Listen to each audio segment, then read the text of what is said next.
Doctor Who has been with us predominantly on television since 1963. Across that time, its popularity has peaked and troughed, surviving hiatuses, near cancellations, and officially just one cancellation in 1989 as of 2026. As you know, the show ultimately endured. Through repeats, home media, fan culture, and expanded storytelling, Doctor Who remained alive throughout the 1990s before returning permanently in 2005. But that survival often obscures a more uncomfortable question. What if Doctor Who had ended earlier, before it had the chance to reinvent itself? Not in 1989, when the show already had decades of mythology and a global fan base, but in 1969. Season 6 marked the end of Patrick Troughton's Doctor, the end of the 1960s, and the end of Doctor Who's life in black and white. It was the close of the show's original era, before colour, before unit, before Gallifrey, before Doctor Who truly learned how to change. So let's take a look at this decisive moment in the show's history and ask a simple question. If Doctor Who had ended in 1969, would it have been remembered at all?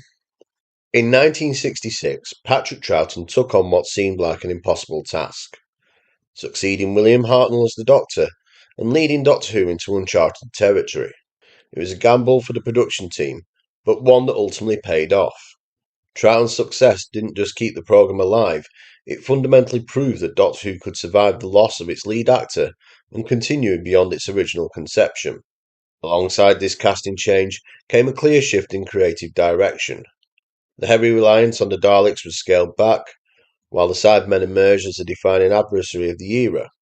New threats, such as the Ice Warriors, the Yeti, and the Great Intelligence, expanded the show's rogues gallery, while the pure historical adventures that had defined much of the Hartnell era were quietly phased out.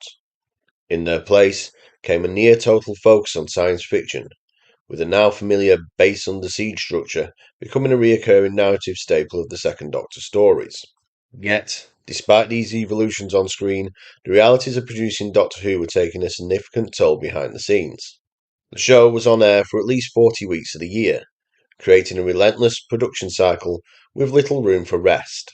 Scripts, rehearsals, recording, and post production all ran at an exhausting pace, and the demand to continually deliver new episodes began to weigh heavily on the cast and crew alike. It was against this backdrop that in January 1969, Patrick Troughton announced he would leave the role at the conclusion of season 6 later that year. His reasons were pragmatic rather than dramatic. The schedule was punishing, and Troughton feared that remaining in the role too long could lead to typecasting. Having already built a solid 20-year career as a character actor across film and television, he felt it was time to move on while new opportunities were still open to him. Normally, the departure of a Doctor marks the end of an era itself, but in 1969 Troughton's exit coincided with something more broader. The 1960s were drawing to a close, a decade defined by social upheaval, the civil rights movement, the space race, and dramatic shifts in cultural identity. Even seemingly permanent institutions were fracturing, with the Beatles themselves approaching dissolution. The world was changing rapidly, and British television was changing with it. One of the most visible signs of that change was the gradual transition from black and white to colour broadcasting. While some independent productions had experimented with colour earlier in the decade, the BBC formally entered the colour era in 1967 when BBC Two, under the leadership of David Attenborough, yes, that David Attenborough, launched its colour service with coverage of that year's Wimbledon's championship. Slowly but steadily, major programmes such as Dad's Army, Match of the Day, and Monty Python's Flying Circus all became part of a transition, even though most households still only owned a black and white television set. We know, with the benefit of hindsight, what happened next. In 1970, Doctor Who reinvented itself once again, shifting to colour, overhauling its production style, and introducing John Pertwee as the Third Doctor. The gamble paid off, and the programme entered a new phase that would extend its longevity well into the next decade and the decade after. But standing in 1969, none of that future was guaranteed. With its lead actor departing, its black and white format increasingly outdated, and television itself undergoing rapid transformation, Doctor Who stood at a genuine crossroads. And that raises a crucial question. How much of a risk was it for the BBC to give the programme another chance at all. The Second Doctor era is held in high regard today. Many of its stories are considered iconic, and Patrick Troughton himself was a popular, recognisable figure on British television. But by the time season 6 rolled around, the ratings were telling a more complicated story. Since 1966, Doctor Who's viewing figures have been in gradual decline when compared to William Hartnell's first 2 seasons. Troughton's debut did result in a short-lived boost, peaking at 8.9 million viewers for episode 2 of the Moonbase. But that figure would never be surpassed during his tenure. By season 6, average viewing figures had dropped to around 6.4 million, and for the first time in the show's history, audiences dipped below the 4 million mark. The most striking example came with episode 8 of the War Games, which attracted just 3.5 million viewers. It sounds alarming, and in isolation it is, but context does matter. At this point, Doctor Who was occupied with one of BBC's most prestigious slots, Saturday Tea Time. This was prime family viewing when a significant portion of the British population was expected to be at home and watching television. So why then were the numbers failing? There are several contributing factors, and none of them point to a simple loss of popularity. First was the sheer length of a Doctor Who season that played a role. Remember how I said earlier that a typical season would run for 40 weeks or longer? Well, from season 3 onwards, the programme typically started showing from September time, or in season 6's case, slightly earlier, on the 10th of August 1968. This meant a large portion of its broadcast occurred during autumn and winter, traditionally strong viewing months when darker evenings and poor weather kept families indoors. However, by the time season 6 reached its conclusion on the 21st of June 1969, viewing habits naturally shifted. Longer days, better weather, and more time spent outdoors all had a predictable impact on television audiences. Secondly, it's worth acknowledging a simple truth for television. Viewing figures often decline as a series progresses. The novelty wears off. Doctor Who had now been on air for 6 years, broadcasting almost continuously, and while it remained inventive, familiarity inevitably set in, particularly for the casual viewers. This was compounded by the show's format. Despite airing most of the year, each season usually contained only around 7 stories, many of them extremely long by modern standards. Season 6 alone featured 2 6-part stories with the Seeds of Death and the Space Pirates, an 8-part epic in the Invasion, and the War Games, which ran for an unprecedented 10 episodes. That's the equivalent of multiple feature-length films stretched out across weeks and even months. For devoted fans, the depth was rewarding, but for more casual viewers, it risked fatigue and disengagement. Competition has always played a role. ITV, keen to always challenge the BBC for viewing in an era of British television with limited channels, scheduled high-profile imports such as Land of the Giants opposite Doctor Who. While that series hasn't endured culture in the same way, American imports at the time carried a certain glamour and novelty. With no internet, no home video, and limited repeat opportunities, these programs felt exciting and fresh, much like a new toy for a child briefly eclipsing ones that they've owned for years. Finally, there was a growing sense that the format itself might be showing signs of a strain. Despite only 3 years having passed since Troughton replaced Hartnell, much of the Second Doctor era still carried structural remnants of the original format. Combined with that relentless production schedule and high episode count, it created the impression, fair or not, that the show was beginning to tread familiar ground. So, by 1969, interest in Doctor Who was undeniably waning, and that raises a crucial question. If viewing figures were falling, the lead actor was departing, and television itself was changing rapidly, would this have been the moment for the BBC to call time on the programme altogether? And if they had, would the reaction really have been that significant impact on the culture of British television? To answer that, we need to consider something far more difficult to measure at the time: the problem of legacy, and what Doctor Who would have left behind had it ended here. So, let's explore the hypothetical world where Doctor Who ends in 1969, where the Doctor fades into the darkness at the conclusion of the War Games, and that's it. What legacy would Doctor Who have left behind? To answer that properly, we need to separate what Doctor Who was in the 1960s from what we know it becomes, because hindsight is doing a lot of the heavy lifting when we talk about the show's cultural importance. In the 1960s, the most iconic element of Doctor Who, arguably even more recognisable than the Doctor himself, was the Daleks. Their debut in the programme's second story didn't just boost ratings, it transformed the show's identity. They pushed the production team away from the pure historical drama and towards science fiction, becoming the programme's first recurring antagonist and its biggest commercial success. Dalek Mania wasn't just about television. Merchandise, comics, annuals, toys, even two feature films starring Peter Cushing as the Doctor, cemented him as pop culture phenomenon separate from the series itself. The popularity was so great that creator Terry Nation attempted to launch them as a standalone American franchise, but that attempt failed. After the Daleks' master plan in 1966, a mammoth 12-part epic, Nation distanced himself from Doctor Who entirely, not returning until 1973. Daleks appeared only twice more during the Patrick Troughton era, with the evil of the Daleks in 1967 explicitly presenting their apparent final destruction. Had Doctor Who ended in 1969, the Dalek story would have ended there too, frozen firmly as a distinctly 1960s television phenomenon. Their iconography may have endured for a while, but without reinvention, they would have likely faded into nostalgic obscurity rather than becoming the ever-evolving threat we know today. The same applies to other recurring adversaries. The Cybermen, for example, grew in prominence during the Troughton era and were arguably the show's second most recognisable monsters of the decade. But even at their peak, they never eclipsed the Daleks in cultural impact. Without the colour era to redefine them visually and conceptually, they would too have likely remained a footnote of the 1960s science fiction, rather than a lasting icon. And then there's the Doctor himself. Today, the Doctor is inseparable from a vast mythology.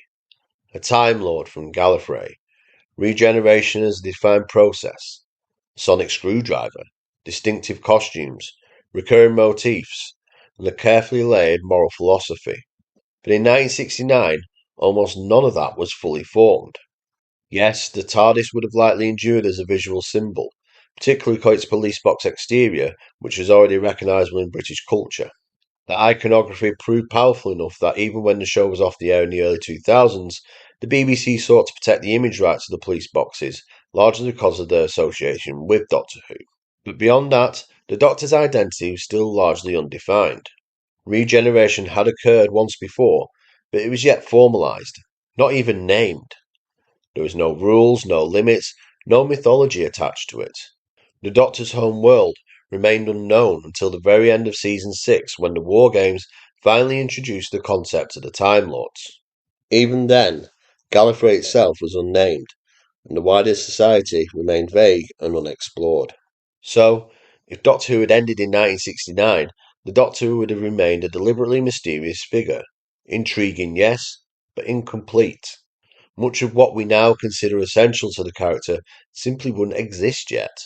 And that's the core of the problem with Legacy. If the series had stopped at Season 6, Doctor Who's long-term cultural footprint would have likely been limited. The Daleks might be remembered as 1960s pop phenomenon. The Doctor might be recalled fondly by those who watched at the time. But without the reinvention of the 1970s, colour, action, expanded mythology, and a broader audience, the show's identity would have never solidified. Instead of becoming a living, evolving franchise, Doctor Who would have likely settled into the same category as many other ambitious 1960s programmes. Respected, nostalgic, and largely forgotten outside of dedication fan circles. And that leads us to another question. If Doctor Who's legacy was still fragile in 1969, not yet fully formed, then how big a gamble was it for the BBC to push forward into a new bold era rather than letting the shows quietly fade away? So, sticking with this parallel universe idea of Doctor Who ended in 1969, the question becomes this. Would the legacy it had built by that point have been enough for fans to keep it alive long enough long term? To answer that, we need to look not just at what Doctor Who was in the 1960s, but at what it became after 1969 in the real world, and how those later developments were essential in sustaining the show during its actual cancellation in 1989.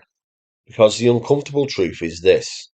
Almost everything that kept Doctor Who culturally alive after 1989 came from reinvention and expansion that happened after the black and white era had already ended. In reality, Doctor Who entered the 1970s with renewed popularity. Viewing figures climbed again, and the show began to deepen its mythology. The Daleks, already iconic in the 1960s, were given renewed purpose through Terry Nation's return and, crucially, the introduction of Davros, a character who transformed them from one-note monsters into part of a richer morale and political narrative that remains influential to this day. Alongside this came the Master, a recurring antagonist who offered something fundamentally different to the Daleks. More intimate, more personal, and more closely tied to the Doctor's own past, the Master allowed the show to explore rivalry, corruption, and moral ambiguity in ways that simply didn't exist during the 1960s. Through these additions, Doctor Who began to reveal more about the Doctor himself. The Time Lords, Gallifrey, and the Doctor's origins were slowly being brought into focus. Regeneration, now properly named and formalised, became the central mechanism that allowed the programme to survive indefinitely, enabling tonal shifts, genre changes, and entirely new interpretations of its lead character. Not much of that existed in 1969. Beyond storytelling, Doctor Who's long-term survival also relied heavily on factors outside the programme itself, particularly international exposure. While overseas sales began early, with broadcasts in places like New Zealand as early as 1964, and then on to other Commonwealth and British overseas territories, before moving on to non-English speaking countries, global expansion was slow and uneven, and crucially, Doctor Who had not yet cracked the United States. When the show finally arrived on American television in the early 1970s, audiences weren't shown Hartnell or Troughton stories at all. Instead, the BBC chose to sell Jon Pertwee episodes, believing colour television, already standard in the US, would be more appealing than black and white material from the 1960s. Even then, the show struggled to gain traction. It wasn't until 1978, when PBS began broadcasting Tom Baker episodes, that Doctor Who truly found its American audience. By that point, the show had already been on British television for about 15 years, and its black and white era was already being treated as a relic rather than a foundation. And this is where another critical factor comes into play: the BBC's junking policy. Before home media was even conceivable, the BBC routinely wiped programmes to reuse tape and free up storage space. As a result, a significant portion of Doctor Who's 1960s catalogue was lost. Even today, missing episodes from this era are considered priceless artefacts of British television history, and their recovery has often depended on chance discoveries in overseas archives. If Doctor Who had ended in 1969, the show's surviving material would have already been fragmented. That fragmentation would have made later rediscovery, rebroadcasting, or commercial exploitation far more difficult. By the time Doctor Who was actually cancelled in 1989, the situation was entirely different. The fan base was global. Conventions, particularly in the United States, were thriving, with producers and cast actively engaging with the fans. Home media had arrived, first through VHS and later through DVD, allowing audiences to revisit and reassess the show in its absence.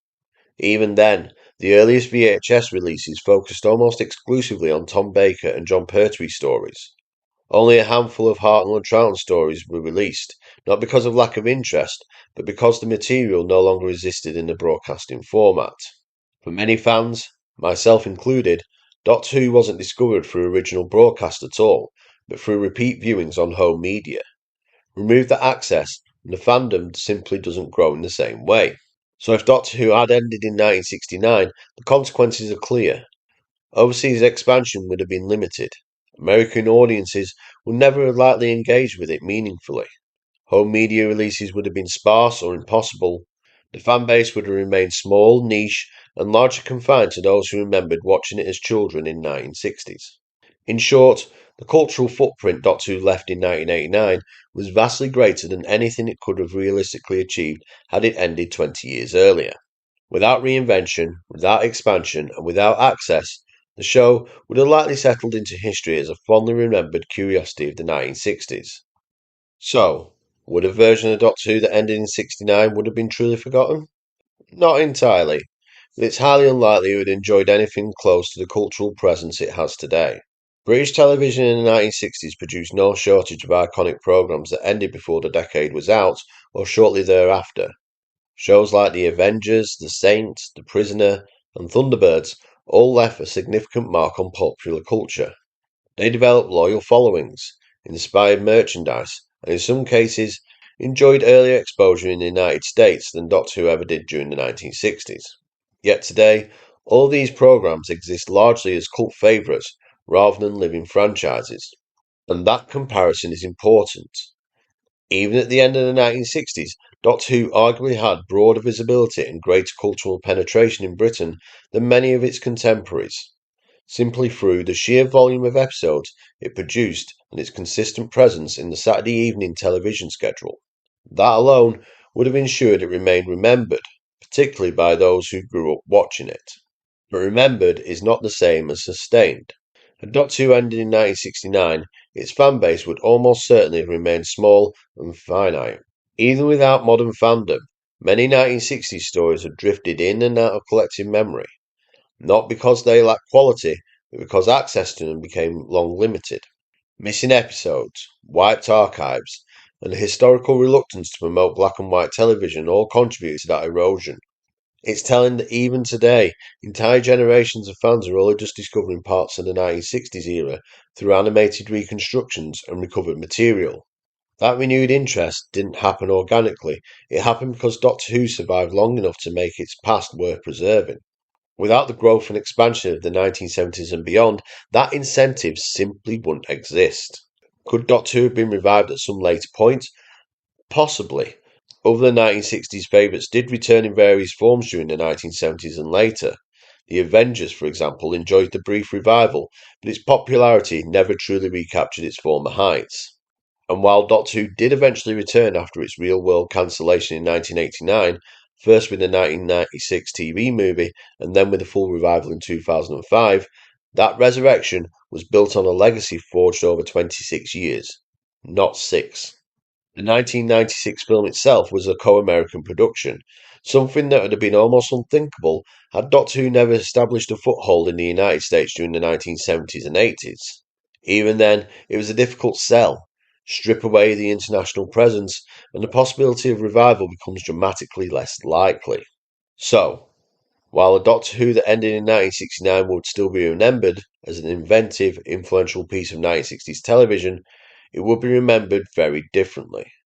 A black and white curiosity, a cult favourite, a show defined largely by Daleks and a mysteriously undeveloped central character. Without later Doctors, without Gallifrey, without the Master, Davros, regeneration as we understand it, or the evolving mythology that followed, it would exist in a completely separate cultural space from the Doctor Who we now know today. So, if Doctor Who had ended in 1969, what would ultimately have determined whether it endured or faded away? The answer isn't simply the fans, and it isn't simply the BBC. It's the relationship between reinvention and audience passion, and how one feeds the other. Fans don't preserve something in isolation, they preserve what continues to feel alive, adaptable, and worth returning to. And that's the crucial distinction. The fandom that carried Doctor Who through the wilderness years in the 1990s didn't emerge from nostalgia alone. It existed because the show had already proven time and again it could change. By 1969, Doctor Who hadn't done that yet. Yes, regeneration existed, but it was still an idea, not a philosophy. The show had changed Doctors once, but it hadn't yet demonstrated it could reinvent its format, its tone, or its identity. That came later with colour, with earthbound storytelling with units, with Gallifrey, with villains that reflected political paranoia, moral ambiguity, and satire. Those reinventions didn't just keep the show on air, they taught audiences how to watch Doctor Who. They trained viewers to expect change, rather than fear it. If the series had ended in 1969, fans would absolutely have existed. There had been conventions, books, nostalgic documentaries, and fond retrospectives. That fandom would have been static, focused on preservation rather than continuation. Doctor Who would have been something to remember, not something to imagine anew. What made the real world fandom different is that it inherited a show that had already reinvented itself multiple times before it was ever cancelled. By 1989, Doctor Who had been black and white, colour, historical, futuristic, earthbound, cosmic, serious, Absurd, political, gothic, comedic even. It had already shown that there was no single correct version of the programme. That's why fans could keep it alive without it being on television. They weren't clinging to a single era, they were defending a concept. And that concept only existed because Doctor Who survived long enough to redefine itself. So, had Doctor Who ended in 1969, would it have been forgotten? No, but it would have been frozen. Remembered as an inventive 1960s experiment, celebrated for the Daleks and the Mysterious Doctor, discussed in the same breath as other cult classics of the era, but it would not become the endlessly renewable idea that we recognise today. Doctor Who didn't survive because it refused to let go. Fans refused to let it go because Doctor Who had already proven it never needed to stand still. And that, more than anything, is why the show didn't endure, it evolved. But tell me, what do you think? Would Doctor Who become a distant memory of British television had it ended in 1969? Would it have maintained a dedicated but minimalist fan base, and maybe it had developed enough to create a fan base it has today? Let me know in the comments below. But for now, it's the end, but the moment has been prepared for.